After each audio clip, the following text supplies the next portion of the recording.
Alrighty, what's up everybody? Peter Gilmore here for my second and final video of the night. This time on the Peter Gilmore YouTube wrestling page, youtube.com/Peter Gilmore. Thank you all for watching this video. Make sure you like this video and hit that subscribe button down below. Subscribe to all my other channels and friend me on Facebook and follow me on Twitter. Share this video all over the internet and tap that bell, turn on all my notifications so you never miss an upload. And that's all I gotta say about that.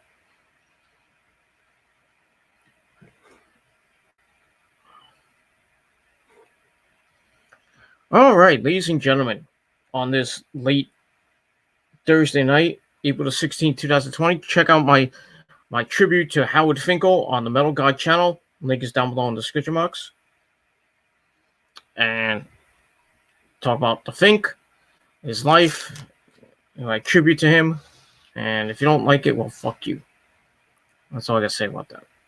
But right now, on the Peter Gilmore YouTube wrestling page, it is time for your late and out-of-date NXT review for April the 15th, 2020 from the Performance Center in Orlando, Florida. All right, NXT this week was a pretty good show. We got Adam Cole on the show talking about the Velveteen Dream. The Velveteen Dream had like a counter segment, promo, which got a little interesting with a certain guy named Fiend Balor. And we also had a tag team title main event with the Undisputed Era of Roger Strong and Bobby Fish taking on Matt Riddle and a mystery partner. And was an interesting mystery, to say the least. Very interesting to see who was his partner. And that was that. And the ratings have come out for this week. NXT wins again. The second week in a row, the NXT has beaten AEW in the viewership, but not by much. NXT won with 692,000 views to AEW's 683,000 views, which is their lowest of 2020. So, yeah. AEW don't doing so good right now, but you know, hopefully they'll bounce back with an epic show next week, and we'll see what happens with that. And that's that. All right, let's get to the review. Let's not waste any more of your precious time, because I know you'll probably be sleeping or doing something with your life, and besides watching me, of course. It's always fun to watch me, but it is what it is. And that's all I gotta say about that. All right, let me get my notes up and running. Okay. All right, we start off the show with some highlights from last week. If you missed it, you missed it. All right, then we go right to the action with our first match of the night. We got Finn Balor taking on Fabian Aichner of Imperium with Marcel Barthel at ringside. This was a pretty good match. Good way to start the show. Two guys beating the crap out of each other. That's always nice. Starts off with them locking up, countering each other. Then Balor grounds things a little bit. Aichner counters out, gets back to his feet. He starts to overpower Balor and starts beating him up. But Balor comes back with a drop kick. Follows with some chops. And they pick up the pace a little bit. And Balor hits the final cut as Barthel tries to distract him. Balor continues to control, dumps Aichner to the outside. So we go to break. We come back. Balor has everything in control. And then Marcel Barthel trips up Balor, which allows Aichner to take control. Starts beating him up, grounding pound a little bit. Looks over Balor in the corner, whipping him into the turnbuckles, talking some smack. And then Balor comes back, unloads with chops, kicks, and Aichner fired back with a clothesline for a near fall. And then Balor countered Aichner into a standing double stomp, hits a sling blade, takes out Marcel Barthel on the outside, off the apron, I should say. And Aichner cradles him up for a near fall. falls with a buckle bomb, but goes for the knee strike and missed, and he hit the steps.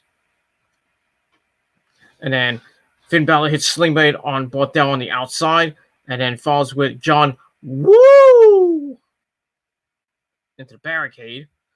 AJ then attacks. They get back in, and AJ goes for the double jump moonsault. He missed it, and Balor hits John Woo once again. Hits the coup de grace, and then right into Sunday, Bloody Sunday to win it. So Finn Balor gets the win. Match was pretty decent. I gave it 2.5 out of 5 stars. Good opener, and they're good way to get Finn back into the win column. Well, go keep Finn, going, because he's on a collision course with Walter and that UK title. That I don't know if we'll ever see that match, but we'll see what happens with that. And that's pretty much that. So, like I said, 2.5 out of 5 stars, and that was it for that. All right, then we got a pre-tape promo from Charlotte Flair, the NXT Women's Champion, saying that she beat the past, the present, and now the future, maybe NXT. She says she made the other horsewomen tap out, Becky, Sasha, and Bayley, and she left Ronda Rousey beaten at the Survivor Series. And then she praises the NXT Women's Division as being the best. Talk about Rhea Ripley, Candice LeRae, and Io Shirai, the number 1 contender, and my third wife, by the way. Charlotte wants to give Mia the first shot, though, since Mia was her first ever opponent in NXT, and now they're in the same place, and she plans on running through the division. And we'll see what happens with that. We probably will. She'll probably bury Mia, which sucks. She'll bury Io, which sucks. She'll bury Candice, which sucks. And all the others, Aaliyah, Zia Lee, Tegan Knox, Dakota Kai, blah, blah, blah, blah, blah, blah, blah, blah, blah, blah, blah, blah. And that's all I got to say about that. So we'll see what happens with Charlotte. And if Mia gets the first shot, I hope Mia wins. Because I fucking hate Charlotte. Fucking hate her. And that's all I got to say about that. All right, welcome to the chat event. Welcome to the video. All the viewers that are watching now. Leave a comment. Leave your thoughts about NXT or anything with the WWE or AEW or any other company you want to talk about. We'll have a nice little discussion, and that's all I got to say about that. All right, so I gave that segment 2.25 out of 5 stars. All right, then we get to a match number 2. Zia Lee taking on Aaliyah. Now, this was supposed to happen about a week or so ago, 2 weeks ago, but Zia Lee got attacked by an unknown assailant, which was probably Aaliyah, who knows. And last time these girls fought, Aaliyah got her nose broken. So she got her revenge a couple of weeks ago by taking out Zia Lee. So we get to the match. Match wasn't anything to write home about. The 3-minute suck fest. Lee attacks with some kicks, some ground and pound. Aaliyah goes to the outside. She starts to run away and then attacks after hiding behind the ref. Then she takes control, falls with some ground and pound. Lee fights out and clears off for a near fall. Aaliyah fires back and goes for a charge. Lee avoids it, falls with some strikes at a clothesline. She has a drop kick and then finishes Aaliyah off with the Robinson special to pick up the victory. And that's pretty much all I got to say about that. Short, sweet, to the point. So I gave it 2 out of 5 stars. Typical women's match that I didn't give 2 shits about. That's all I got to say about that. And that's pretty much all I got to say about that. All right, there we get everybody's favorite bro, Matt Riddle, talking to Pete Dunne on the phone. And Dunne says he's going to pick his new partner, and he's not going to tell him who it is. So the mystery continues to see who Matt Riddle's partner is to defend the tag team belts against the Undisputed Era later on. And we'll see who it might be, who it could be. And that's it for that. All right, then we get to match number 3. We start off the Cruiserweight title tournament, the 8-man tournament to crown a new Cruiserweight champion. interim cruiserweight champion. We start off with, we have 2 blocks, A block and B block, so they're kind of messing with kind of copying New Japan with the G1. Fuck you. Fuck you, WWE, ruining everything. Even though New Japan does it way better. So each person is gonna face each other one time, and the person with the best record is gonna become the champion, just like the G1. Well, kind of like the G1. Except the person from A block and B block don't face each other in the finals. They're just gonna give it to the person with the best record, which makes no fucking sense. Anyway, so we had Isaiah Swerve Scott against Akira Tozawa, and pretty good match. Back and forth to begin, and they trade a Hurricane and a head scissors. Then they trade some chops. Tozawa hits a jab. Scott fouls with some uppercuts, so a little bit of boxing involved in it, and some wrestling in that too. Tozawa comes back, dumps Isaiah to the floor, and fouls with some kicks, chokes him out in the ropes, and they battle to the apron as Scott hits kind of hit a Hurricane Rana. It looks sloppy, goes to the floor. As we go to break, we come back. Scott's still in control. Tozawa then dumps it to the floor, falls with an apron cannonball. And they get back in, hits a missile drop kick for a near fall. Scott counts back, but Tozawa locks in the octopus and transitions into a dragon sleeper, which is pretty interesting to see. Scott counters out and escapes, and he counters into a brain buster. And then Tozawa counters into a cradle, but Scott falls with a German suplex. And then the house call, that big kick he hits, and I thought he was going to win it, but Tozawa kicked out at 2. And they go up top. Tozawa counters back, suplexes him into the turnbuckle. Ow. Then he hits Trouble in Paradise on the Golfing Kickstun. And then he hits the big senton splash to finish it off. So Akira Tozawa gets the win. He is 1-0 in the B block. This is his first win. Pretty good match to start the tournament. And the former Cruiserweight champion picks up the victory. And that's all I got to say about that. So I gave the match 2.5 out of 5 stars. It was pretty good. That's all I got to say about that. And we move on. Blah, blah, blah, blah, blah, blah, blah, blah, blah. All right. All right, after that, we got a El Hijo del Fantasma video package. He's going to debut next week on NXT, which should be pretty damn good because I think the last time we saw him was in TNA, Impact. But so we'll see how he's going to do in the tournament, and that's it. All right, then we get to our next match. Tegan Nox taking on Raquel Gonzalez. We had Dakota Kai at ringside. The ever-growing Tegan Nox Dakota Kai feud continues on. Match was not anything to write home about. Raquel Gonzalez is so green in the ring; it's just insane. It's horrible. Gonzalez overpowers Tegan to begin, mows her down, and just dominates the early on match. Then she has a backbreaker and grounds and pounds, so talking some smack with Dakota Kai, of course. Then she has a Northern Lariat, falls with some kicks, and Tegan's down, but she slowly comes back. Gonzalez cuts her off with some strikes, and then Dakota Kai attacked her, and then Shotzi Blackheart comes out, takes Dakota Kai out, and this causes a distraction.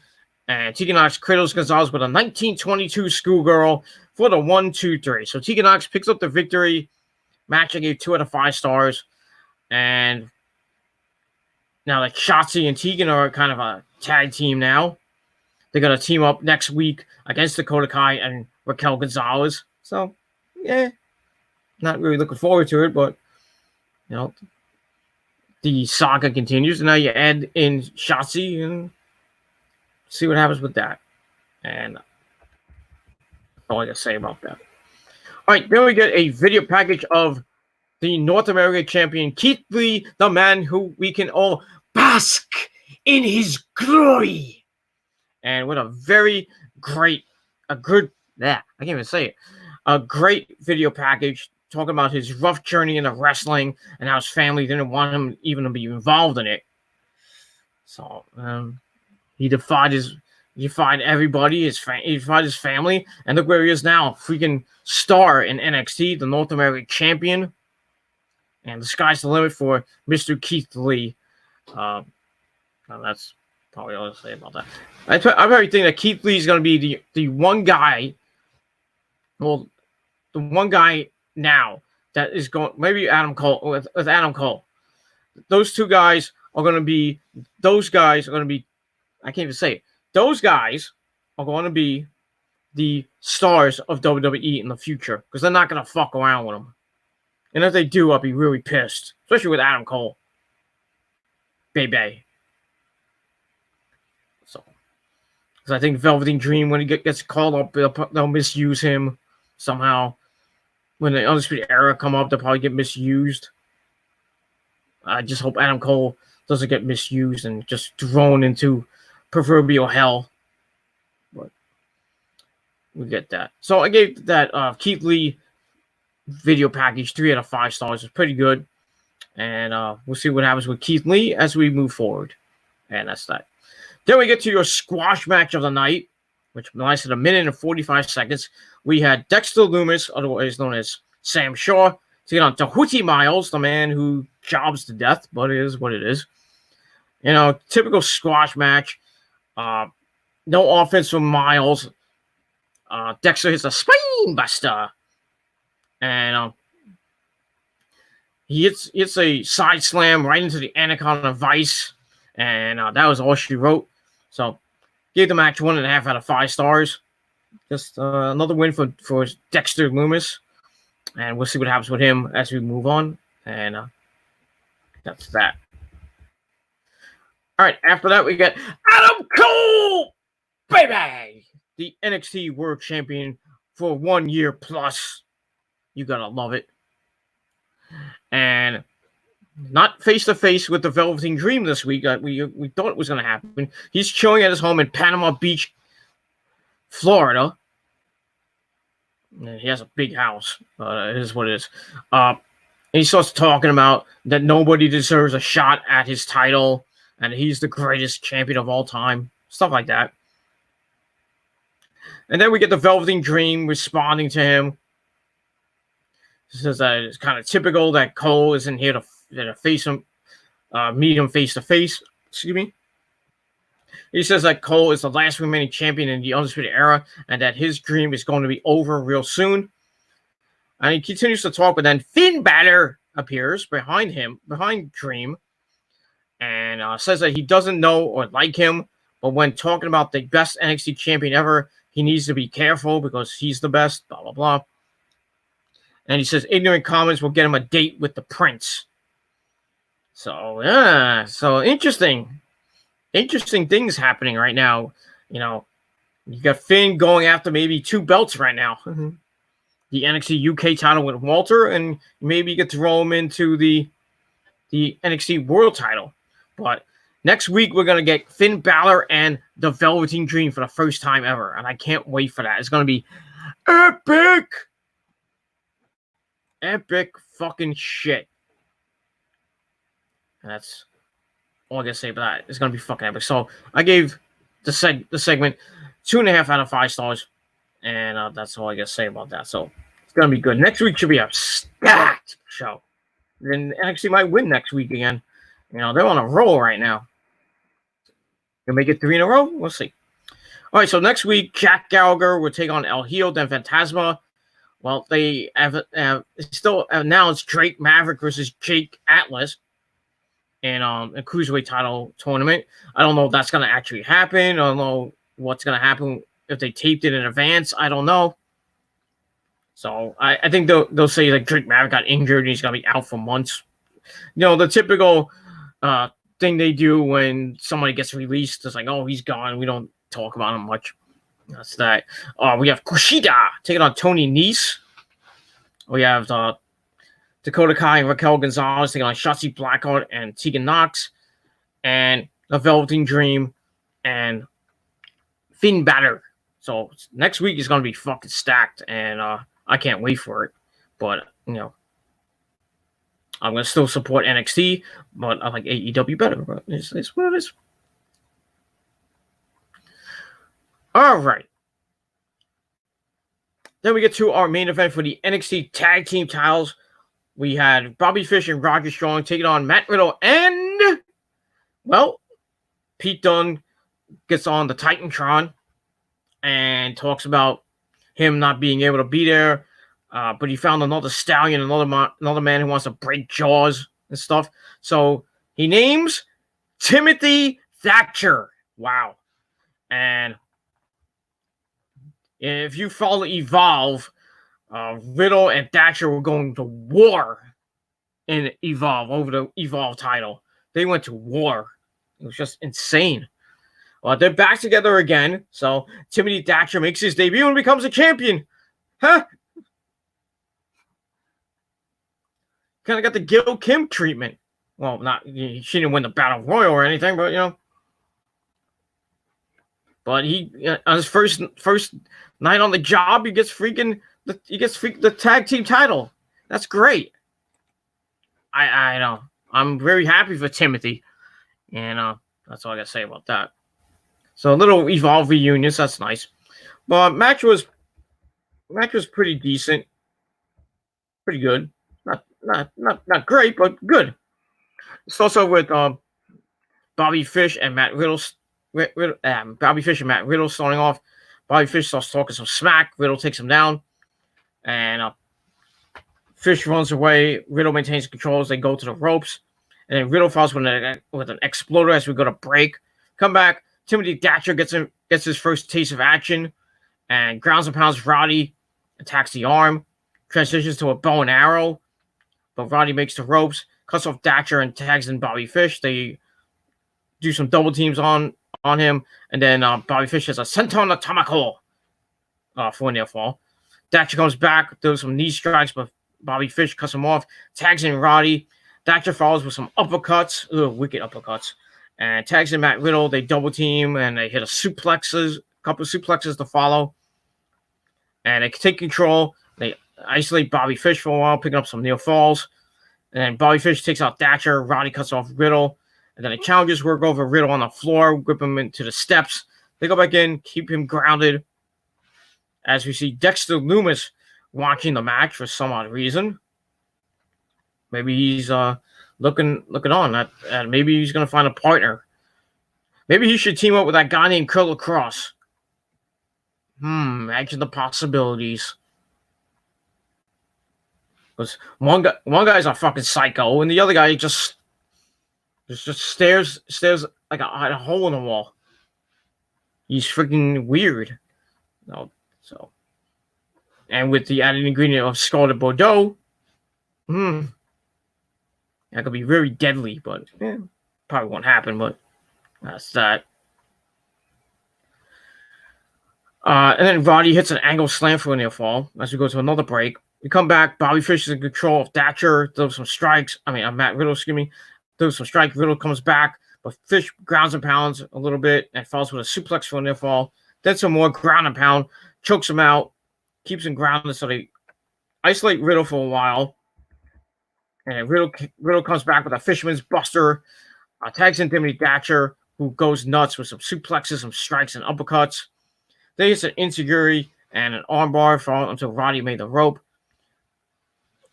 Timothy follows some chops and slaps. Takes out Bobby Fish as Fish manages to tag in, and then he takes control back for his team. Roddy counters with a gut buster to Timothy, followed by a flying knee from Bobby Fish for a near fall. Riddle comes in with a spear to Bobby Fish. Roddy then takes Riddle out with a knee. Then he hits a knee to Thatcher, but Thatcher with a Fujiwara armbar, and Roddy immediately taps out. So, Timothy Thatcher, Matt Riddle pick up the victory. Pretty good match. I gave 3 out of 5 stars. And that was that. We also heard from Maven Bevins, or whatever his fucking name is. Mason Bivens and Martha.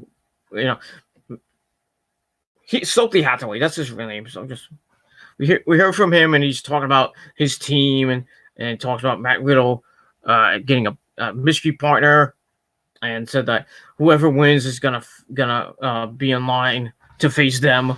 And then then the two Indian guys start talking in broken Punjabi or whatever language they were speaking. I didn't understand it. I didn't care.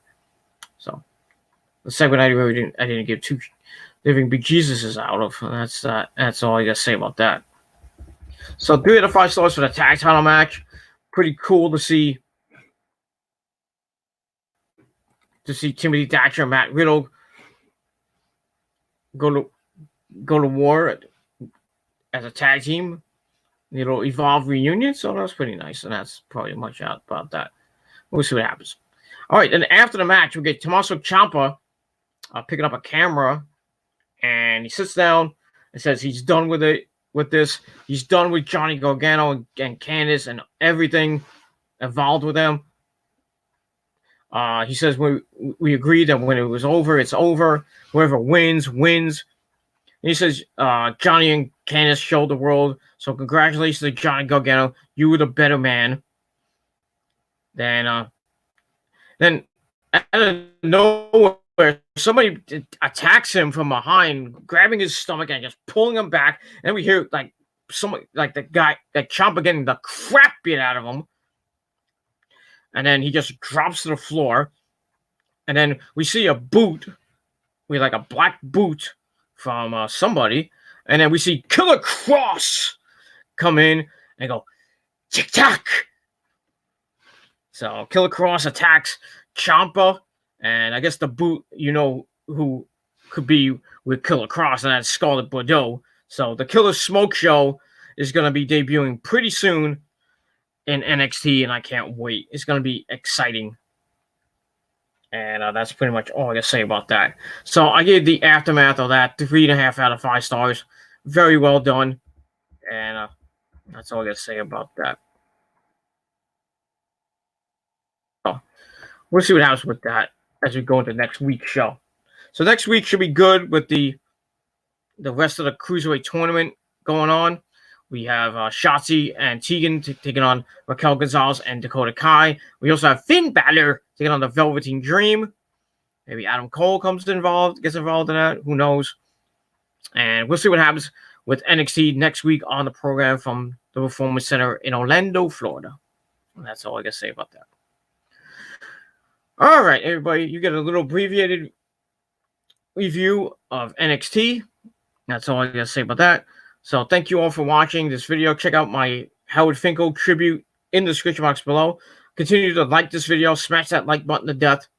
And continue to subscribe to this channel. And subscribe to all my other channels, which are down below in the description box. And friend me on Facebook. Follow me on Twitter. If you're on Facebook, just type in Peter Gilmore. You'll find me somewhere. Maybe I'll find you. Maybe I won't. If you're on Twitter, follow me on Twitter. I really don't care who you are, but if you're a troll, I'll probably just block you anyway. But I don't care. Because you're going to troll me, fuck you. And that's all I got to say about that. So, NXT, last night, it's a solid 7 out of 10 stars. It was a pretty good show. And we'll see what happens next week with that. And like I said, NXT won the ratings war. 692,000 views to AEW 683,000. So see if they can make it 3 in a row next week, or AEW comes back and regains control of the ratings war. And we'll see what happens with that. So that's it. Thank you all for watching this video. I'm going to probably go to bed right now or lay down after I edit this video up a little bit. And that's pretty much it. So thanks for watching. Have a great rest of your Thursday night and an even better start to your weekend. Friday is here. The weekend is here. Time to get ready for the weekend, the middle of April. We got SmackDown tomorrow night. We got TNA Rebellion on Sunday from somewhere. I don't know where it is. Probably some empty arena somewhere. I don't know. Unless they taped it like well in advance. I have no idea. Maybe Andre Kobil will tell me. I don't know.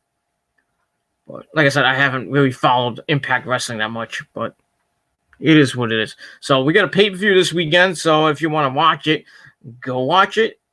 I might watch some of it. Who knows? I might just be bored and just go fall asleep. I don't know.